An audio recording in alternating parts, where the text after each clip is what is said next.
De petites boutiques qui présentent une trop large gamme de pâtisseries, des produits étonnamment réguliers ou encore des tartelettes que l'on retrouve d'une pâtisserie à l'autre. Autant d'indices qui révèlent que ces petites douceurs sont en fait d'origine industrielle. Elles sont pourtant vendues en pâtisserie et au prix de l'artisanat. Qu'achète-t-on vraiment dans les pâtisseries de quartier? Combien d'artisans sans scrupules se font ainsi du beurre sur les consommateurs qui leur font confiance? En levant le voile sur ces pratiques, nous avons cherché à connaître les réglementations qui s'imposent aux pâtissiers. On devrait voir la mention décongelée. On est là pour ça.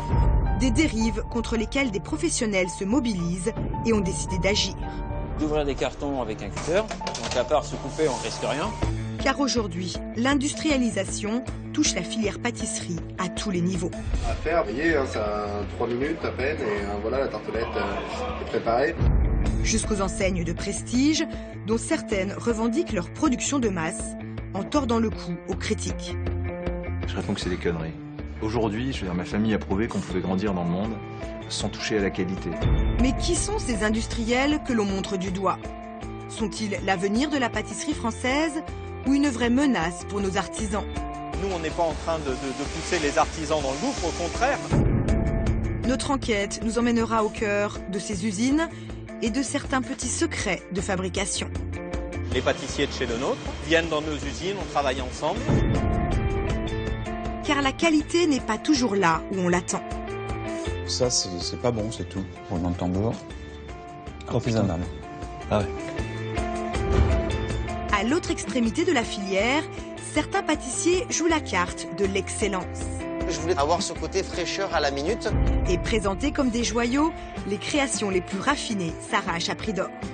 Entre petits délices et gros profits, merveilles en vitrine et gâteaux sur catalogue, les coulisses du fleuron de la gastronomie française révèlent bien des surprises et heureusement, encore bien du plaisir. Ah, c'est juste trop bon. On va prendre du poids, hein.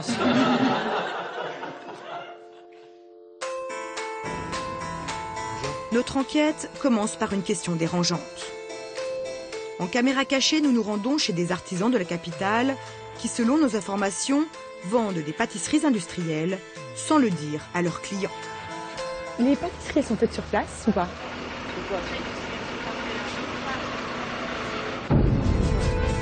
Une seule de ces vendeuses nous aura dit la vérité. Le reste du temps, les réponses sont très imprécises, voire agacées. C'est vraiment fait sur place? Oui, madame. Artisan de boulangerie, c'est écrit sur la façade. Tout est fait sur place ici, madame. Je vais pas vous mentir. Ouais. Tu sais d'où ça vient nos pâtisseries? Elles sont fabriquées sur place?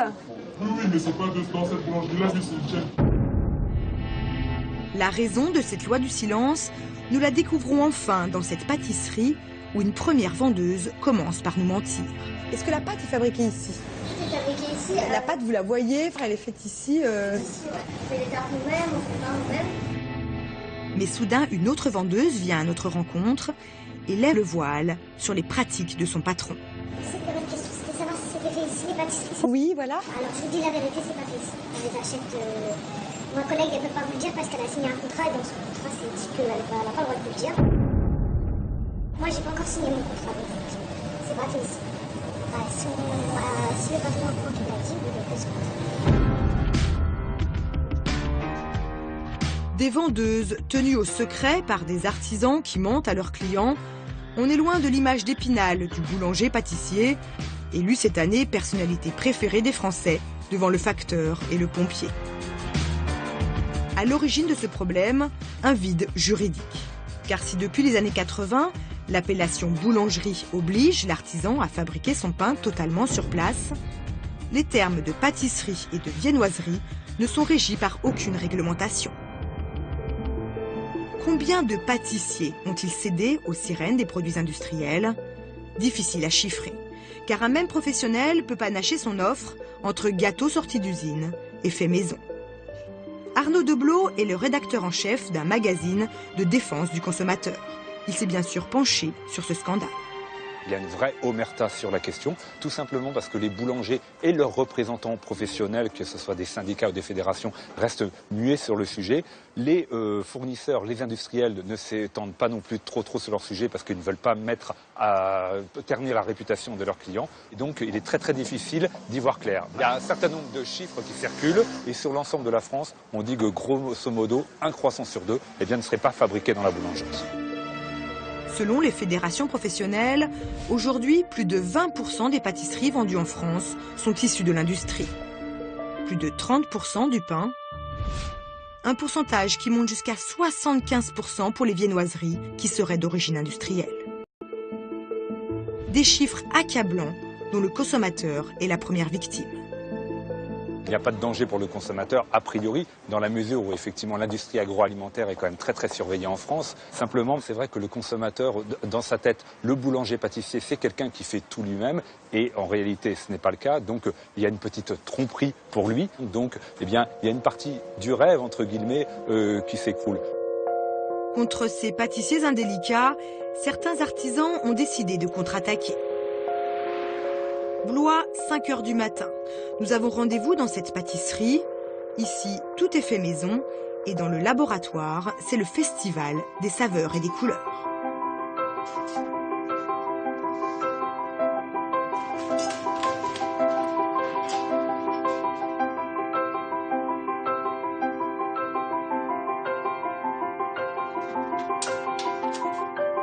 Jackie a 55 ans de métier et il travaille avec son fils Frédéric. Ici, on est boulanger et pâtissier de père en fils et on n'a pas de mots assez durs pour condamner les artisans qui font appel aux produits industriels. La viennoiserie industrielle ne nécessite aucune qualification. Et vraiment aucune. Il s'agit d'ouvrir des cartons avec un cutter, donc à part se couper, on ne risque rien. Les problèmes de température, vous n'en avez pas parce que c'est déjà congelé. Alors adieu la formation, adieu la technicité, adieu le pétrissage, le développement aromatique. Et puis, à terme, c'est évident, il y a un risque majeur de perte de confiance du consommateur, qui aujourd'hui est un consommateur extrêmement averti. On accuse souvent la loi sur les 35 heures d'avoir favorisé le phénomène. Mais le recours aux produits industriels remonte en fait aux années 70. Avant, il y avait beaucoup de partage, c'est-à-dire les livraisons dans les campagnes et tout ça. Donc c'est vrai que certains avaient des difficultés à assumer les livraisons toute l'après-midi, la fin de matinée et toute l'après-midi, plus toute la production la nuit. Donc ça, c'était une des premières peut-être entrées de l'industrie dans le monde de l'artisanat. Car la fabrication maison coûte cher. Par exemple, pour réaliser ces entremets à 5 couches, à la régularité presque industrielle, il faut compter 6 heures de main-d'œuvre réparties sur 2 jours. Pour rationaliser ces énormes charges de travail, comme partout dans les pâtisseries, une partie de la production est congelée et mise à la vente dans les jours suivants. Quant aux matières premières, achetées en petite quantité et donc plus chères que dans l'industrie, elles sont malheureusement en très forte augmentation. On l'a vu notamment il y a quelques années, vers 2009, avec la crise, voilà, où il y a eu des spéculations sur le sucre. Sur 2 ans, on a eu des augmentations qui ont dépassé les 100%. Par contre, c'est extrêmement compliqué de changer les tarifs vis-à-vis de la clientèle qui ne comprendrait pas toujours l'explication, la logique, pourquoi une semaine c'est ce prix-là, la semaine suivante c'est un autre coût. Donc, on a un lissage qui se fait sur l'année avec une augmentation qui peut être répercutée que 6 mois plus tard, par exemple. Ça nous arrive. Donc, sur certains produits, la marge devient extrêmement mince. Dans ces conditions, il n'est pas toujours facile de résister aux sollicitations des industriels. Alors, comme tout artisan boulanger, je reçois plusieurs fois dans l'année des différentes sociétés ces catalogues ou pour propositions aux artisans boulangers. Et sur ces catalogues, on trouve aussi bien viennoiserie, pain comme pâtisserie. C'est un grand mal au cœur de voir toutes ces propositions et qui sont adressées directement même aux artisans. On y découvre la grande force de la filière industrielle, les prix. Ici, selon leur poids, les pains au chocolat coûtent de 30 à 34 centimes d'euros environ. Les tartelettes framboises sont à moins de 1,50 €. Et les éclairs coûtent entre 66 et 83 centimes d'euros pour les plus gros. Des produits revendus en général dans les boutiques 3 fois plus cher. Face à ces arguments massus, à terme, c'est toute la filière artisanale qui est en danger. J'ai appris au travers des années, depuis mon apprentissage, le respect dans le choix des matières premières de qualité, le respect dans la fabrication. Aujourd'hui, les jeunes n'ont plus besoin de toutes ces valeurs-là, de connaître leur métier avec les recettes, puisque la facilité est là et qu'avec un cutter, eh bien, c'est beaucoup plus simple. Et c'est ces jeunes qu'on va retrouver sur le marché du travail qui sont incompétents et dans l'incapacité complète de reprendre nos entreprises. Jackie a donc lancé une charte viennoiserie 100% maison qui interdit aux artisans détenteurs de ce label de vendre des viennoiseries industrielles. On demande à chaque artisan qui fabrique sa viennoiserie, s'il veut bénéficier de cette charte, eh bien, de nous fournir une attestation certifiée de son expert comptable, comme quoi, sur l'année, il n'a pas été relevé d'achat de viennoiserie surgelée sur ses factures. Ce logo est aussi contrôlé par les agents de la DGCCRF pour prévenir des éventuels fraudeurs. Et en boutique, en tout cas, le 100% maison fait toute la différence. C'est une fierté quand même de se dire on vend des bons produits. Et pour le vendre, c'est aussi beaucoup plus facile parce qu'on sait ce qu'il y a dedans. Vous voyez, par exemple, il y a quand même de plus en plus de problèmes d'allergie ou autre. Bon, bah voilà, si quelqu'un nous dit est-ce qu'il y a du beurre, ou est-ce qu'il y a ci, ou est-ce qu'il y a ça, on peut se dire oui ou non. Par rapport à une grande surface où finalement, on ne sait pas vraiment la fabrication, quoi. Initiée dans le département du Loir-et-Cher, la charte de Jackie vient d'être adoptée au niveau national par la Confédération des boulangers-pâtissiers. Une victoire pour la viennoiserie, mais qui ne concerne pas la pâtisserie. En effet, les produits intermédiaires utilisés pour chaque gâteau sont trop nombreux et trop complexes pour rentrer sous un logo fait maison. Dès lors, si aucune charte ni aucune loi n'encadre la production de pâtisserie, comment le consommateur est-il protégé? Quelle est la réglementation qui s'applique aux pâtissiers? Pour faire le point sur ces obligations, rendez-vous à la Direction générale de la concurrence, de la consommation et de la répression des fraudes du Loir-et-Cher. Francis et Pascal préparent leur matériel. Je te prends des coiffes. Prends-moi des coiffes. Au programme de leur tournée d'inspection, un passage au crible de plusieurs boulangeries-pâtisseries du département. Par an, on fait près une vingtaine de contrôles de boulangerie-pâtisserie. Et sur les 20 contrôles, à peu près, on a deux, trois établissements qui portent un petit peu problème, on va dire. Et que l'on voit bien sûr automatiquement après, puisqu'on a un suivi de ces établissements-là. Ce qu'on va faire aujourd'hui. Allez, c'est parti. Aujourd'hui, la seule obligation pour ouvrir un commerce de pâtisserie est d'avoir un diplôme de pâtissier.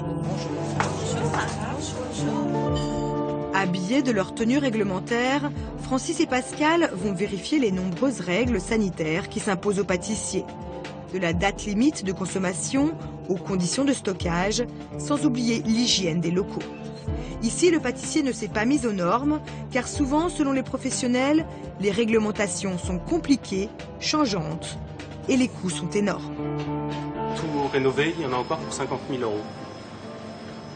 Voilà pourquoi on ne les a pas fait plus tôt. Ça fait 5 ans que je suis ici, donc j'ai déjà changé le four, ça coûte 50 000 €. Les armoires de congélation, c'est 3 000 par matériel. Donc on ne peut pas tout faire d'un coup. Ce qui est dommage, c'est qu'on nous oblige à faire tout ça, mais on ne nous aide pas financièrement. Ça, c'est dommage. Mais le contrôle n'est pas fini, car la règle d'or en pâtisserie, c'est la préservation de la chaîne du froid. Et en la matière, les pratiques sont très réglementées. Les pâtisseries qui sont fabriquées dans de bonnes conditions d'hygiène peuvent être présentées à la vente pendant 1 ou 2 jours après leur jour de fabrication, à condition de respecter une température de stockage qui soit de 6 degrés maximum le jour et de 4 degrés maximum la nuit. Donc c'est ça que l'on vérifie actuellement. Pour les congélateurs, la température doit rester sous les moins 18 degrés. Donc là, on regarde, effectivement. Donc ce sont des pâtisseries congelées. Donc on va s'assurer s'il y a bien l'indication des pâtisseries congelées en vitrine. Pourquoi ? C'est obligatoire de mettre le petit logo, soit le petit pingouin, soit le petit igloo, pour informer le consommateur que le gâteau est congelé et qu'il ne doit pas être congelé. Pour les produits qui seront cuits après la congélation, comme ces quiches par exemple, aucune mention n'est nécessaire. De même pour les pâtes à tarte ou à choux non fourrées. Pour tous les autres produits congelés, le logo est obligatoire. On ne le voit nulle part, ce pingouin. Ben, on le voit nulle part, mais on devrait le voir ou voir la mention décongelé. Il y a un problème là, non? Ben, écoutez, on est là pour ça. Côté boutique, en effet, dans la vitrine, le fameux logo brille par son absence. Ça, les verrines, elles sont congelées. Elles sont congelées. Hein, c'est ça. Après, je sais, l'invitation peut-être aussi. L'invitation À la base, aussi, oui, l'invitation. oui. Donc effectivement, là, au niveau de l'information du consommateur, elle est incomplète. Oui. Hein. Aujourd'hui, le consommateur comprend qu'on ne peut pas tout faire tous les jours. Non. Compte tenu de la technicité des produits. Bien sûr. Hein. Et vous pouvez expliquer qu'effectivement, c'est vous qui le faites et que vous avez la possibilité de reporter la vente au moyen de la congélation. Oui, oui, oui. Mais ce que la loi vous demande, c'est d'indiquer. Voilà. Ici, toutes les pâtisseries sont faites maison, mais les professionnels craignent qu'un logo indiquant la congélation du produit soit mal compris par les clients. C'est pas simple à mettre en place et puis je pense que ça induit aussi le consommateur en erreur parce que pour lui, un petit sigle avec par exemple un pingouin, ça veut dire que le produit n'a pas été fait ici, on l'a acheté congelé. Ou alors après, effectivement, comme vous disiez, il faut carrément mettre un petit panneau en indiquant qu'il a été fabriqué maison et qu'il a été surgelé. Voilà. Parce que je pense que beaucoup de clients ne savent pas que les produits, la plupart, sont surgelés. Dans la plupart des boulangeries d'ailleurs. Mais la fabrication maison est-elle toujours la meilleure? Que faut-il penser des pâtisseries issues de l'industrie? Dans quelles conditions sont-elles élaborées? Pour le savoir, direction le sud-ouest de la France, près de Périgueux, pour continuer notre enquête. Voici l'Européenne des desserts, un des leaders européens de la pâtisserie industrielle. Ici, 24 heures sur 24, plus de 700 références de desserts, crus ou prêts à l'emploi, passent sur 14 lignes de production, sans oublier ces 2 surgélateurs hyper puissants. Un endroit en principe fermé aux médias, comme souvent dans l'industrie alimentaire. Didier Boudy est à la tête de cet empire depuis 3 ans et a accepté de nous en ouvrir les portes. Là aussi, on tient la cadence. La cadence ici, c'est 28 000 tonnes de pâtisserie par an. Pourtant, le nom de cette entreprise n'est pas connu des consommateurs, même si ses produits sont vendus dans de grandes enseignes françaises. On travaille avec Carrefour, Auchan, Leclerc, Système U, j'en oublie, il ne faut pas que j'en oublie, Cora, enfin voilà, tout Casino, toute la grande distribution. On travaille également avec des chaînes de restauration, on vend aussi aux chaînes de points chauds. Nous, on ne livre pas les artisans en direct, mais on travaille avec certains clients dont c'est le métier et qui livrent les produits aux artisans. Au total, 15% de la production part chez les artisans. D'ailleurs, ici, on revendique la qualité artisanale de la production. Par exemple, on est un des rares industriels, nous, à utiliser dans toutes nos recettes, quand on met du lait, c'est du lait liquide. C'est pas de la poudre qu'on réhydrate, c'est du lait liquide. Là, bah, tenez, regardez. Là, il a mis tous ses ingrédients dans son pétrin. Hein, vous voyez qu'il y a des œufs, du beurre. Qu'est-ce qu'il y a d'autre? Il y a du sucre roux.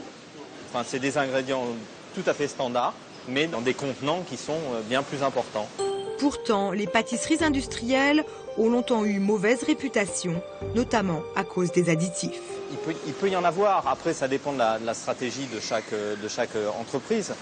En ce qui nous concerne, nous, tout ce qui est additif, colorant, tout ce qu'on pourrait mettre pour aider, on a depuis des années travaillé à tout enlever pour avoir les recettes les plus propres possibles. Pourquoi est-ce que magiquement, aujourd'hui, on n'a plus besoin d'additifs? C'est que c'est tout sauf de la magie. Je vais vous donner un exemple très très concret. On va faire une pâte dans un pétrin comme ça, si on en fait 400 kg d'un coup. Le temps qu'on utilise toute cette pâte, d'accord, sur la ligne, il se peut que le fond de la cuve ait plus tout à fait la même texture au moment où on l'utilise que le haut. Bon, qu'est-ce qu'on fait? Est-ce qu'on met des choses dans la pâte pour qu'elle se tienne bien longtemps et qu'on puisse l'utiliser longtemps? Ou est-ce que tout simplement on dit, ben, on va en faire 2 fois plus souvent, donc on diminue la quantité de pâte qu'on va mettre dans la crème, on change notre process, on l'adapte pour qu'on puisse faire sans rien mettre. En plus, d'un point de vue économique, c'est meilleur, parce que tous ces additifs qu'il pourrait y avoir, ce sont des choses qui peuvent coûter de l'argent et dont vous n'avez plus besoin derrière. Mais si les process s'améliorent de jour en jour, la qualité finale des produits, elle, peut être très variable d'une marque à l'autre, car ce sont bien les clients qui choisissent les particularités de leur commande. Dans les galettes, il peut y avoir des galettes avec un feuilletage qui contient 27% de beurre, 33% de beurre, voire même 37% de beurre pour des galettes très très haut de gamme. Après, la quantité de poudre d'amande qu'on peut mettre dans la frangipane peut varier également et c'est plus ou moins cher. Dans son catalogue, visible sur Internet, on voit d'ailleurs que l'Européenne des desserts fabrique des gâteaux avec la licence d'un célèbre pâtissier haut de gamme. Tout le monde va croire que c'est du Le Nôtre. Ce pas des produits qui sont vendus dans les boutiques Le Nôtre. Ça sera vendu avec la marque Le Nôtre à des restaurateurs. On met au point la recette avec les pâtissiers de chez Le Nôtre. Donc ils viennent dans nos usines, on travaille ensemble. Et après, on peut dire la recette est une recette Le Nôtre professionnelle. Aujourd'hui, la consommation de pâtisserie des Français reste stable. Pourtant, l'industrie des desserts connaît une croissance de 3 à 5%. Des performances qui s'expliquent par une réorganisation de la filière entre industrie et artisanat. On va commencer avec un client par lui livrer des fonds de tarte surgelés. Et puis, au fil du temps, il va nous acheter quelques tartes garnies. Et puis après, il arrêtera carrément de fabriquer pour nous acheter que des tartes garnies. Est-ce que c'est la mort de l'artisanat? Ah non, pas du tout. Pas du tout, parce que, au contraire, y a beaucoup moins de pâtissiers qui sont formés, on en manque. Donc avoir des sous-ensembles, avoir du feuilletage tout prêt pour qu'ils puissent continuer à faire très bons millefeuilles, mais sans avoir à fabriquer le feuilletage qui prend beaucoup de temps, qui est très contraignant, ben ça leur permet de continuer à faire des bons millefeuilles, mais avec un peu moins de monde, un peu moins d'heures de travail, et nous, on les aide à faire ça. Pour augmenter leur part de marché, les industriels développent aussi une large gamme de nouveaux produits. Et aujourd'hui, Didier Boudy est en séance de test avec son équipe de marketing. Alors, par contre, Dominique, je ne sais pas si c'est possible, mais est-ce que c'est possible que la purée de cassis, là, ça brille plus? Plus brillante. Plus brillant. Une évaluation qui porte sur le goût et l'aspect des nouvelles créations. Ah, mais c'est ça, c'est exactement ce qu'on veut qu'il se produise dans l'assiette. Ça va couler un peu comme un cœur coulant au chocolat. Ouais. On va prendre du poids, Ici, tous les détails comptent, notamment ceux concernant le coût de la fabrication. Là, par exemple, on fait une tarte avec de la mangue. Si le client dit la mangue me plaît vraiment beaucoup, mais cette tarte est un peu chère, on peut lui proposer cette même tarte sans le décor avec les pistaches. Ça va réduire un petit peu le prix de revient du produit parce qu'on va enlever la pistache dans le prix de revient et la main-d'œuvre des opératrices qui vont déposer les pistaches sur le produit sur ligne. Mais oui, la notion de prix est toujours présente à chaque étape du développement. Pour coller aux attentes des consommateurs, les industriels se basent sur des études de marché très poussées. Aujourd'hui, la tendance est au moins gras, au moins sucré et aux desserts traditionnels revisités, comme ce riz au lait d'un nouveau genre. Le goût citron ressort bien. Le riz au lait aussi, on le retrouve bien. Depuis peu, les industriels rencontrent aussi un nouveau challenge assez inattendu qui semble directement lié à leur vente chez les artisans. Ouais, ça peut arriver qu'on nous demande des produits qui aient l'air fait maison, c'est-à-dire qu'ils soient de façon assez régulière, irréguliers. Là, vous avez des tartes. Voilà, ça c'est des produits qui ont vraiment un visuel fait main, très rustique. Là, on a une tarte en pâte briochée, pareil avec des pommes déposées comme on l'aurait fait à la maison. Ça rassure le consommateur parce qu'il a l'impression de l'avoir fait à la maison et de le sortir de son four. Mais si les gâteaux industriels copient de plus en plus les pâtisseries artisanales, comment s'y retrouver? Retour à Paris avec le rédacteur en chef de l'UFC Que Choisir. Muni d'une caméra cachée, Arnaud Deblot nous donne quelques indices pour repérer les artisans qui font appel à l'industrie. Bonjour. Alors déjà, la première chose à faire, c'est regarder un peu l'étendue de l'offre, de voir s'il y a effectivement beaucoup de gâteaux et si dans la même gamme, eh bien, il y a plusieurs unités proposées. Ce qu'il faut regarder aussi, eh bien, c'est un peu la régularité des gâteaux. Puis cette tarte au citron, on a l'impression de l'avoir déjà vue dans d'autres boulangeries de la rue. Donc il y a une forte suspicion de gâteau industriel ici. Et bien sûr, dernier conseil, il faut poser la question aux artisans. Tout est fabriqué maison. Il y a combien de personnes du coup qui travaillent ici en fait? C'est un certain nombre. Donc, dites-moi, ça fait quand même du boulot, hein, parce que quand on voit tous ces gâteaux... Chacun son métier. Pour éviter les pièges, il faut aussi connaître quelques astuces de pâtissier. La tarte aux framboises avec saupoudrée de sucre glace, eh bien, c'est sans doute pour cacher le fait que les fruits étaient congelés et qu'ils ont bien vécu. Mais Arnaud Deblot a encore une arme secrète, ces fameux catalogues professionnels que l'on peut trouver sur Internet qui montrent les différents modèles de pâtisseries industrielles, comme cette tarte au citron ou encore ces amandines que l'on retrouve souvent dans les boutiques. Et les opéras que nous avons pu voir en vitrine ressemblent beaucoup à cela, agrémentés effectivement d'un petit coup de patte du boulanger qui a rajouté une petite feuille en or ou d'autres peuvent mettre leur nom sur une petite étiquette. Bref, ça ne veut pas dire non plus que le gâteau est forcément d'origine artisanale. Des produits de toutes sortes et à tous les prix, sans compter que certains industriels étrangers pourraient bien faire une entrée fracassante sur le marché. Lors d'une enquête que nous avons réalisée pour Que Choisir sur ce sujet-là, on nous a dit que des fabricants chinois commençaient à être intéressés par le marché français. On nous a présenté, en tout cas c'est un de leurs concurrents, qui nous a présenté un catalogue où tout était rédigé en chinois. Donc peut-être qu'un jour, nous aurons des produits de boulangerie, pâtisserie qui viendront de Chine et qu'on retrouvera dans des établissements prétendus artisanaux ou de proximité.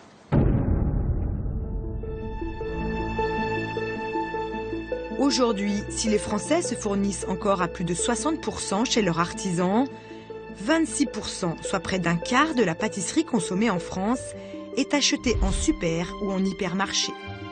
La raison du succès tient en deux mots, la qualité et le prix. Ces petites tartelettes, c'est terrible. Mon mari, il en raffole de ça. Je ne vois pas pourquoi j'irais dans une boulangerie acheter un gâteau que je vais payer 1 euro ou 2 de plus que ces deux petits-là. Vous voyez ? Pierre Blanchard est un des responsables du secteur pâtisserie-boulangerie de cette enseigne. Et cet ancien chef pâtissier de Matignon n'est pas peu fier de nous montrer ses laboratoires intégrés au magasin. Et bien voilà, là on est dans le laboratoire de production où on est en train de réaliser des tartes fines, où on est en train de finir des framboisiers. Souvent, les gens s'imaginent que c'est livré directement dans une usine, que ça arrive et qu'il n'y a pas tous ces gens qui travaillent. Ici, en effet, contre toute attente, une grosse majorité des produits sont faits ou assemblés sur place avant d'être vendus en rayon sous blister. Mais cet emballage a encore une mauvaise image auprès des clients. Alors, pour contourner cet obstacle, la grande surface a imaginé une nouvelle astuce de marketing. Voilà, donc voilà, là on a un espace de vente de produits en fait, qui sont pas exactement les mêmes dans la finition et qu'on présente sans emballage.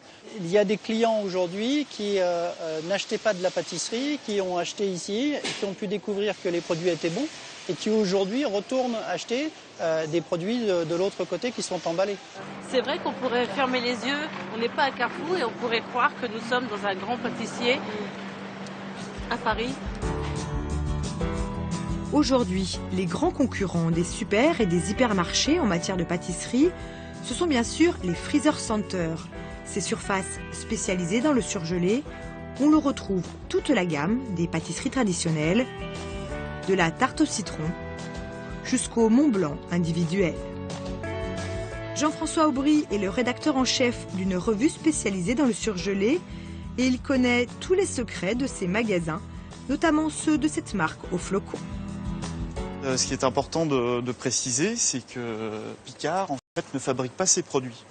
Par exemple, Picard souhaite réaliser un gâteau basque. Effectivement, on a une référence de gâteau basque. Pour arriver à ce résultat, Picard s'est entretenu avec un fournisseur spécialisé sur ce segment de produits et qui va déterminer, suivant un cahier des charges élaboré par Picard, la recette que souhaite précisément Picard. Depuis une quinzaine d'années, Les magasins de surgelés connaissent une croissance sans précédent, comme cette enseigne qui a doublé son chiffre d'affaires en 10 ans. La marque, elle aussi, est rentrée dans la guerre des prix, moins de 2,50 € par exemple pour ses 4 éclairs, et semble avoir travaillé sa communication autant que ses produits. Je trouve que Picard sait vendre l'image, c'est joli, ça donne envie. Il y a quand même un petit côté présentation avec toutes les émissions culinaires. Donc oui, ça modernise la pâtisserie dans ce sens-là, quoi. C'est accessible pour tout le monde à la maison. Et en même temps, on a une super présentation qu'on n'aurait pas si on faisait soi-même. Car la marque a bel et bien renversé l'image du surgelé en France, aidée en cela par une révolution technologique dans les années 90. Aujourd'hui, on peut descendre très rapidement à basse température, ce qui permet de saisir les produits dans le froid et ça limite le développement des cristaux de glace. Ce qui fait que ça préserve les produits dans leur qualité organoleptique. Alors qu'avant, on avait l'ancienne image du surgelé, c'était d'ailleurs plutôt du produit congelé.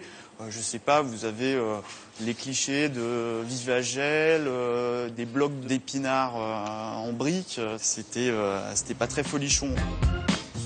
Cette révolution de la surgélation, c'est aussi ce qui est à l'origine de l'incroyable boom des terminaux de cuisson. Ces points de vente qui ne fabriquent pas sur place et ne peuvent donc pas s'appeler boulangerie et se contentent de décongeler des produits industriels.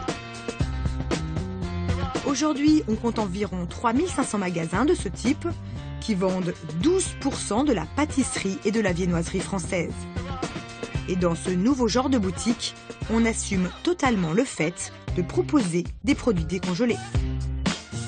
On est fiers de nos fours puisqu'on les met dans nos magasins. On ne cache pas en fait la cuisson et on dégage des odeurs alléchantes qui font que le consommateur craque en toute simplicité et en vrai, avec des vraies odeurs de chocolat, de fruits, de feuilleté, de beurre. Ce qui est bien ici, c'est qu'il y a beaucoup de roulements, donc les produits sont très frais. C'est vrai qu'avant, il y avait un artisan en face et on sentait que le roulement n'était pas le même. Ici, c'est pas le cas. On voit que constamment les produits sont remis. Ils nous les sortent des fois directement du four. C'est agréable. En coulisses, la fabrication relève du jeu d'enfant. Il suffit d'abord de sortir les pâtisseries du congélateur. Ces gâteaux sont tous fabriqués dans l'usine du groupe en Vendée et sont envoyés aux franchisés. Un tiers des préparations doivent être cuites, comme certaines tartes, avant d'être nappées pour leur donner toute leur brillance. Pour les 2 tiers restants, il suffit de faire décongeler les produits quelques heures ou juste de poser une garniture. Nous, on reçoit la tartelette déjà cuite, avec déjà la crème à l'intérieur. Et en fait, on n'a plus qu'à la laisser décongeler. On la sort une petite demi-heure, elle décongèle tranquillement. Et ensuite, on a juste à insérer nos framboises dessus. C'est très rapide, quoi. À part le temps de décongélation, à faire, voilà, vous voyez, ça a 3 minutes à peine. Et voilà, la tartelette est préparée. J'ai inséré un petit peu de sucre glace dessus. Et voilà, le produit est prêt. Et puis dans une dizaine de minutes, un quart d'heure, on va pouvoir la sortir et la mettre en vente. Voilà. Des détails de la présentation aux dates limites de consommation.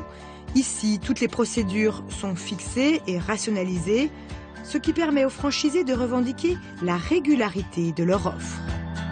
Dans la tête des gens, un produit qui ne va pas être artisanal, un produit qui va être fait de façon industrielle, est forcément un mauvais produit. Et c'est vrai qu'on se dit tout de suite qu'un artisan fera forcément un meilleur produit qu'un industriel. Et donc on reste bloqué là-dessus. Alors qu'il peut y avoir des bons artisans et des moins bons artisans. Nous, on sait qu'on va répondre toujours aux mêmes critères et que si pour nous le produit nous semble valable, vous aurez toujours le même produit. La décongélation permet aussi de compléter les vitrines régulièrement, ce qui assure une adaptation de l'offre à la demande et limite les pertes. Et avec des coûts de personnel resserrés, la formule de ces points chauds ne manque pas d'intérêt économique et concurrence de plein fouet les artisans.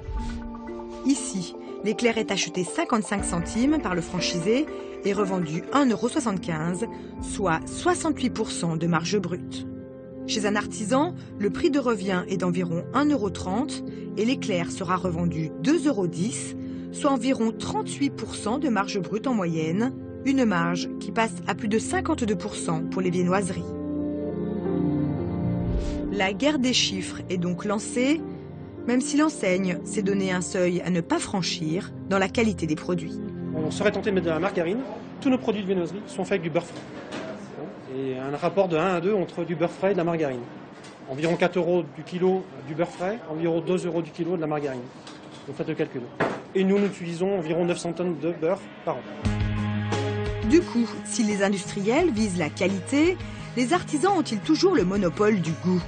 Qu'en pensent les experts de la gastronomie? Pour le savoir, nous avons pris rendez-vous au journal Le Figaro avec François Simon, un célèbre critique gastronomique dont vous ne verrez pas le visage.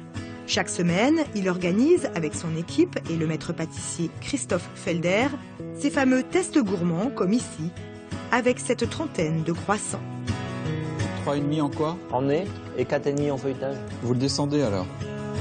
Nos deux critiques sont habitués aux dégustations haut de gamme, mais ils vont devoir goûter pour nous à l'aveugle des éclairs au chocolat provenant autant de supermarchés, de magasins de surgelés que de l'artisanat. Alors celui-là, que ce soit artisanal ou industriel, c'est clair qu'il est explosé, il est disgracieux, c'est pas gentil pour la famille des éclairs au chocolat, parce que le genre est déshonoré. Alors déjà, il a aucune. Quand on le coupe, tout s'effondre. Ah oui, c'est mou du genou. Hein. Logiquement, un bon éclair, c'est comme dans un mot, il y a une articulation, c'est-à-dire qu'il y a des syllabes, tandis que là, on a l'impression que c'est une sorte de onomatopée. La pâte à choux, c'est vraiment la fraîcheur aussi qui joue. Celui-là, elle est un peu vieillotte. Si le goût de cet éclair est acceptable, c'est la mollesse de sa texture qui va faire pencher le verdict. Et grosso modo, la pâtisserie qu'on trouve dans les supermarchés, elle est de ce niveau-là, c'est-à-dire, ça s'appelle éclair au chocolat, mais ça n'a rien à voir. C'est qui, ça? On regarde? Oui. Allez. Industriel supermarché. Ah ouais. Oui, c'est pas visible. Ce produit, vendu pour être consommable pendant 10 jours environ, ne s'en sort pas si mal. Mais pour le deuxième éclair, les experts restent dubitatifs. C'est étonnant celui-là. Ah oui, c'est pour ça. J'ai rarement vu un éclair raide comme ça. Visiblement, il y a un problème de décongelage. C'est-à-dire, il se casse, il se brise. C'est tout à fait ça, François. La pâte à choux qui a séché, quoi. Puis dedans, c'est comme une crème à tartiner, style Nutella ou un truc comme ça. Ils ont rajouté de la noisette. On dirait plutôt un produit surgelé, je sais pas. Allez, comme ça. Waouh! Ah. Bravo, Christophe. Les pâtisseries vendues surgelées au grand public peuvent donc être identifiées par leur texture cassante. Pour le troisième produit, la déception est totale, d'autant qu'il provient d'un terminal de cuisson, d'habitude bien noté par nos experts. C'est un terme technique, ça s'appelle un foutage de gueule, ça. Quant au dernier éclair, nos gastronomes, là encore, sont déçus par la pâte. Oh, mais il s'affaisse, il n'a aucune dignité. Et par les saveurs. Ah, ils arrivent à inventer des goûts qu'on connaît pas. Vous goûtez? Il y a une dimension un peu brûlée dedans. Ouais, voilà. C'est chocolat au viandox. Ouais, voilà. J'avais pas pensé ça. Le goût est très particulier. Lyophilisé au roulement de tambour. Artisanal. Ah ouais. Vous êtes surpris? Ouais.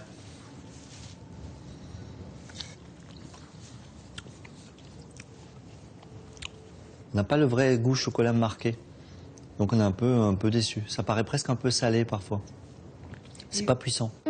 Si le maître pâtissier est tombé de haut, François Simon, lui, est plus philosophe. C'est pas parce que c'est fait à la main que c'est supérieur. Il y a souvent des gens qui travaillent avec les pieds. Ça, c'est pas bon, c'est tout. Il n'y a plus de discours monolithique. C'est pas d'un côté les anges, les artisans, et les démons, l'agroalimentaire. Dans l'agroalimentaire, il y a certains desserts glacés qui sont formidables, qui sont supérieurs aux artisans. Artisanal ou industriel, à 2,10 € les deux, ou dans les boutiques les plus prestigieuses, aujourd'hui, c'est bien l'éclair qui s'érige en best-seller toute catégorie de la pâtisserie et représente environ un quart des ventes, juste devant la tartelette aux fruits. Une place de leader peu à peu challengée par un nouveau favori du grand public qui remporte un succès grandissant, le macaron. Et en la matière, deux grands frères ennemis, deux empires que l'on ne présente plus, se partagent le marché du haut de gamme. D'un côté, Pierre Hermé, qui a d'ailleurs fait ses classes chez Ladurée, est désormais présent dans 5 pays du globe et génère un chiffre d'affaires qui dépasse les 17,6 millions d'euros. Aujourd'hui, la plupart de ces macarons sortent de cette usine, pudiquement appelée manufacture, située dans l'est de la France. Des photos qui jurent avec l'image d'artisanat que le pâtissier souhaite donner à ses macarons. Et lorsque nous sollicitons une interview pour parler de cette croissance industrielle de la marque, les portes se ferment. Parler des chiffres, c'est pas quelque chose qu'on fait, ni sur le nombre de produits fabriqués, ni en nombre de... Enfin, ni sur le chiffre d'affaires. Une frilosité que ne partage pas l'autre roi du macaron, la durée. Ici, le discours est décontracté, soutenu par un chiffre d'affaires de plus de 80 millions d'euros, provenant pour les 2/3 de la vente de macarons. David Holder est le PDG de cette enseigne prestigieuse. Sa famille, qui détient aussi le groupe Paul, a repris cette entreprise il y a 20 ans et lui a fait vivre une véritable success story. La marque est présente dans plus de 20 pays et a ouvert 12 boutiques cette année, du Brésil au Maroc, en passant par Hong Kong. Et si les pâtisseries que l'on voit ici sont toutes faites sur place, la production des macarons, elle, a été centralisée. Pour le macaron, oui, il y a une fabrique mondiale. Okay, parce qu'effectivement, le macaron, comme c'est le produit phare, je voulais avoir une constance de qualité. Et surtout, il y a des secrets de fabrication qui font que j'avais pas envie que ce soit répandu dans demain 20 ou 50 territoires. Les images de cette manufacture restent confidentielles, mais on en trouve quelques traces sur Internet. Pour autant, l'entreprise semble assumer totalement son processus de fabrication. À l'époque, on le mettait dans des poches et on dosait. Moi, je l'ai fait, on dosait. Ok. Aujourd'hui, clairement, vu les volumes, on a fait fabriquer des matériels qui, effectivement, récupèrent le biscuit et ce qu'on appelle une doseuse automatique qui arrive sur un tapis, qui passe dans un grand tunnel pour être cuit.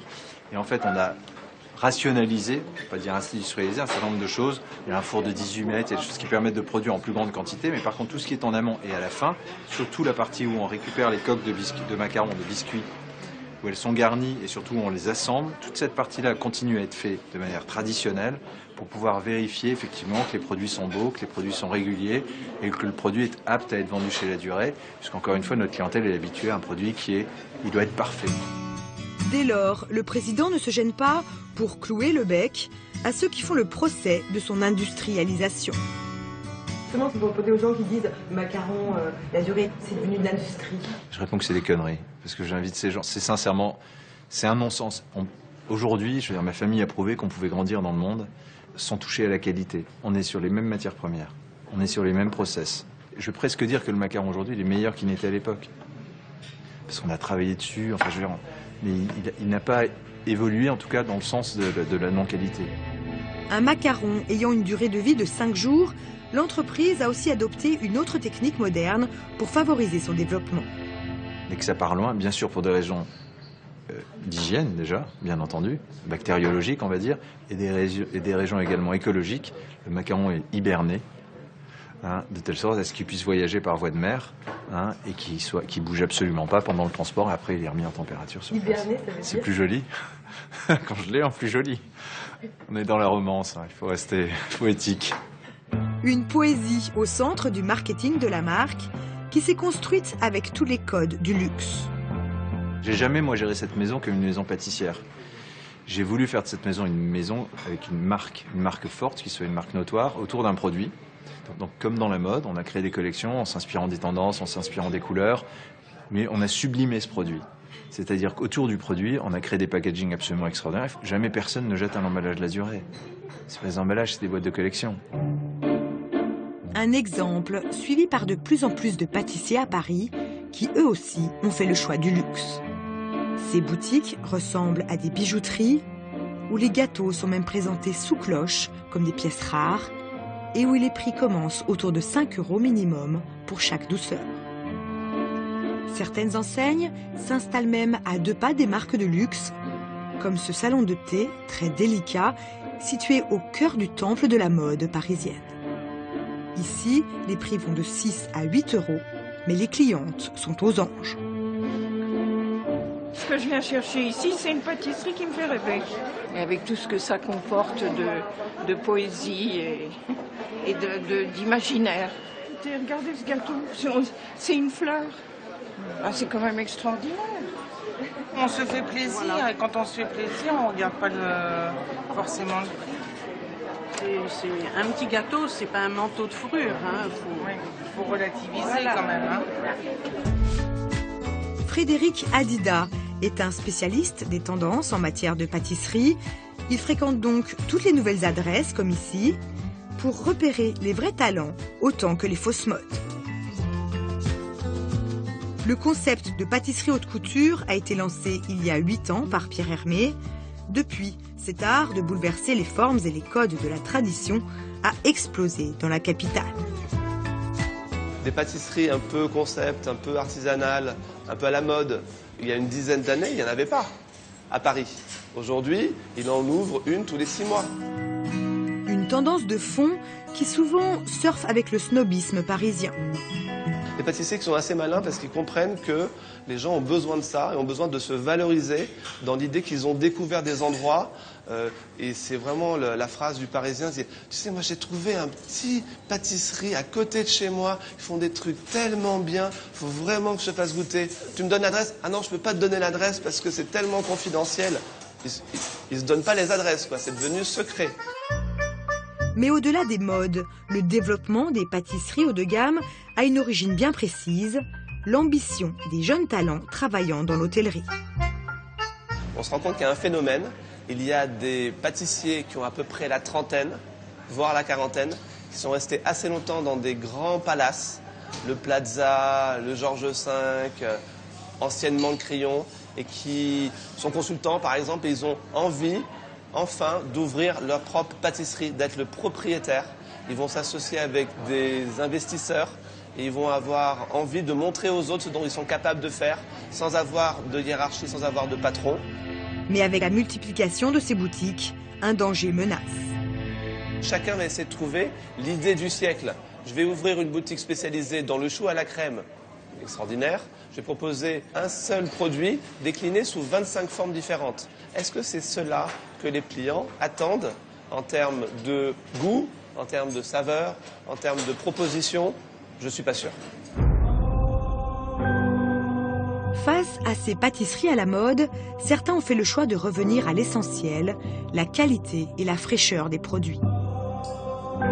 Hugues Pouget est un chef pâtissier qui a travaillé chez les plus grands, comme Guy Savoy. Sylvain Blanc est un ingénieur brillant issu du monde du luxe.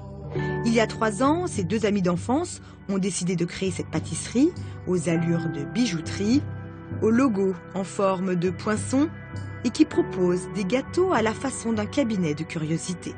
Les gâteaux individuels, c'est tellement surprenant, tellement inhabituel de les retrouver ici, tout seuls, dans leur petit écrin, présentés dans des colonnes qui sont vraiment des meubles bien spécifiques. Eh ben, les gens ne s'attendent pas, il y a une vraie surprise. Ici, les prix ont été pensés pour ne pas influencer le choix du dessert. Tous les gâteaux traditionnels sont à 5,40 € ou à 6,20 € pour les créations, et ce, quelle que soit la sophistication du gâteau ou les ingrédients employés. Des prix plus chers qu'en pâtisserie traditionnelle, mais qui prennent en compte l'extrême fraîcheur des produits qui sont montés en coulisses tout au long de la journée. 90% des pâtissiers, mais c'est pas mal, arrivent très tôt le matin, font les gâteaux de la journée et après les clients viennent pendant la journée. Nous, on a cassé ça parce que je voulais travailler comme dans un restaurant, avoir ce côté fraîcheur à la minute pour que quand on mette des fruits sur une tarte, il soit le plus brillant possible, pas du tout sec, pour que le millefeuille soit extrêmement croustillant. Hugues, oui. C'est possible de faire un Saint-Honoré 4 personnes praliné? Bien sûr. Dans combien de temps? La dame est là. Ben, dis-lui d'ici un quart d'heure.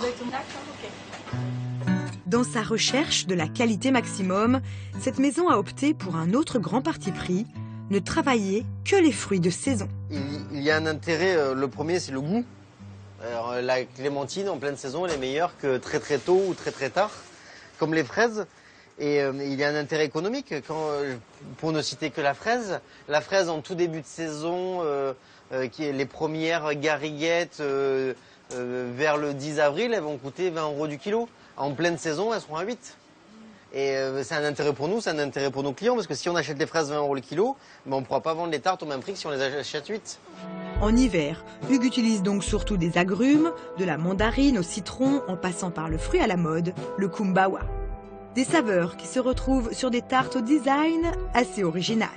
C'est nous qui avons dessiné le moule, l'emporte-pièce. On peut avoir plein de parfums et chacun fait son choix. Et ça évite le moment fatidique qui coupe le gâteau. Cette exigence dans la qualité et la créativité a payé. Aujourd'hui, Hugo et Victor reçoivent des commandes de grandes entreprises pour des pâtisseries sur mesure. Ils soupçonnent même certains d'avoir copié leurs idées.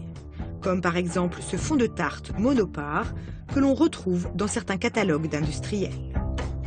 Au début, il y a un côté un petit peu rageant, en disant c'est pas possible, il peut pas se débrouiller tout seul. Et puis après, on se dit bon, de toute façon, c'est valorisant et nous, des idées, on en sort 10 000 à la minute. Alors, c'est. Ah ouais. Non mais c'est quelque chose qui nous plaît, c'est en nous, c'est en nous. Pas évident, ça va.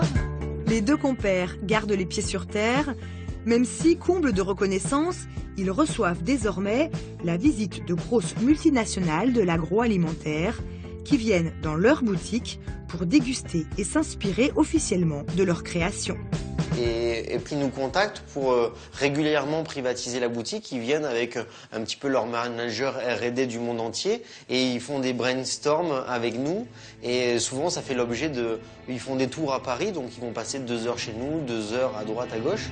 Des rencontres qui ne sont pas forcément à sens unique. Lors de ces échanges, c'est aussi l'occasion de bénéficier de leurs très bonnes connaissances des clients et du marché. Par exemple, on a su il n'y a pas longtemps, à travers nos échanges, que les glaces les plus vendues, c'était la vanille et la pistache. Et la pistache, c'est pas forcément une glace qu'on aurait forcément fait, ou la pure vanille. Les frontières entre industrie et artisanat sont plus que jamais brouillées. Et dans le vide juridique actuel, les clients n'ont aucun moyen de connaître l'origine réelle de ce qu'ils achètent en pâtisserie, ni de savoir si les gâteaux qu'ils consomment cachent conservateurs, gluten, colorants ou excès de sucre. Des dangers potentiels qui mériteraient d'être signalés pour que les gourmands puissent continuer à se régaler sans risquer de bouder leur plaisir.